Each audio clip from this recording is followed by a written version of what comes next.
ಜಿಲ್ಲಾದ್ಯಂತ ಅದ್ದೂರಿ ವಿಜೃಂಭಣೆಯಿಂದ ಗಣೇಶ ಮೂರ್ತಿ ಪ್ರತಿಷ್ಠಾಪನೆ. ಬಾಗಲಕೋಟ ಜಿಲ್ಲಾದ್ಯಂತ ವಿಜೃಂಭಣೆಯಿಂದ ಗಣೇಶ ಮೂರ್ತಿಯನ್ನು ಮನೆ ಮನೆಯಲ್ಲಿ ಕೂರಿಸಿ ಗಣೇಶೋತ್ಸವವನ್ನು ಅದ್ದೂರಿಯಾಗಿ ಪೂಜೆ ಪುನಸ್ಕಾರಗಳಿಂದ ಬರಮಾಡಿಕೊಂಡು 3 ದಿನ, 5 ದಿನ, 7 ದಿನ, 11 ದಿನಗಳ ಕಾಲ ಶಾಸ್ತ್ರೋಕ್ತವಾಗಿ ಪೂಜೆಯನ್ನು ನೆರವೇರಿಸುವ ಮೂಲಕ ಸಂಭ್ರಮ ಪಡುತ್ತಾರೆ. ಜಿಲ್ಲೆಯ ಎಲ್ಲ ಸರ್ಕಾರಿ, ಅರೆ ಸರ್ಕಾರಿ ಕಚೇರಿಗಳಲ್ಲಿ ಮತ್ತು ಶಾಲಾ ಕಾಲೇಜುಗಳಲ್ಲಿ ವಿದ್ಯಾರ್ಥಿಗಳು ಸಂಭ್ರಮದಿಂದ ಗಣೇಶನನ್ನು ಪ್ರತಿಷ್ಠಾಪಿಸಿ ವಿದ್ಯೆ ಮತ್ತು ಸಕಲ ಕಾರ್ಯಗಳಲ್ಲಿ ಯಶಸ್ಸು ನೀಡುವಂತೆ ಬೇಡಿಕೊಳ್ಳುತ್ತಿದ್ದರು. ಬಾಗಲಕೋಟ ರೇಣುಕಾಚಾರ್ಯ ವೃತ್ತದಲ್ಲಿ ಬೇಡ ಜಂಗಮ ಸಮುದಾಯದ ವೀರಮಹೇಶ್ವರರು ಶಿವಾಚಾರ್ಯರ ಮೂಲಕ ಗಣೇಶನಿಗೆ ಪೂಜೆ ಸಲ್ಲಿಸುವ ಮೂಲಕ ಪ್ರತಿಷ್ಠಾಪಿಸಿ ಪ್ರಸಾದ ವಿತರಣೆಯನ್ನು ಹಮ್ಮಿಕೊಂಡಿದ್ದರು.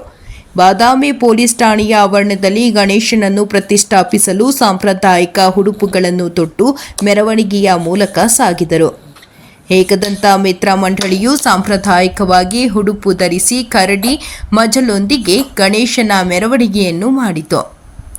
ಕಳ್ಳಿಪೇಟ ಹೋಣಿಯ ಬಾಲಗಜಾನನ ಮಿತ್ರ ಮಂಡಳಿಯು ಗಣೇಶೋತ್ಸವದ ಅಂಗವಾಗಿ ಮೂರ್ತಿ ಪ್ರತಿಷ್ಠಾಪಿಸಿ ದಾಸೋಹ ಕಾರ್ಯಕ್ರಮವನ್ನು ಹಮ್ಮಿಕೊಂಡು ನೂರಾರು ಜನರಿಗೆ ಅನ್ನದಾನವನ್ನು ಮಾಡಿತು.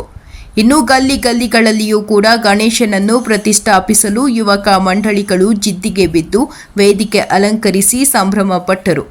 ಗಣೇಶ ಮೂರ್ತಿ ಪ್ರತಿಷ್ಠಾಪಿಸಲು ಡೊಳ್ಳು, ಬ್ಯಾಂಡ್ ಬಜಾ, ಡಿಜೆ, ಕೋಲಾಟ ಇನ್ನಿತರ ವಾದ್ಯಗಳ ಮೂಲಕ ನೃತ್ಯ ಮಾಡುತ್ತಾ ಮೆರವಣಿಗೆ ಮೂಲಕ ಸಾಗಿದ್ದು ವಿಶೇಷವಾಗಿತ್ತು.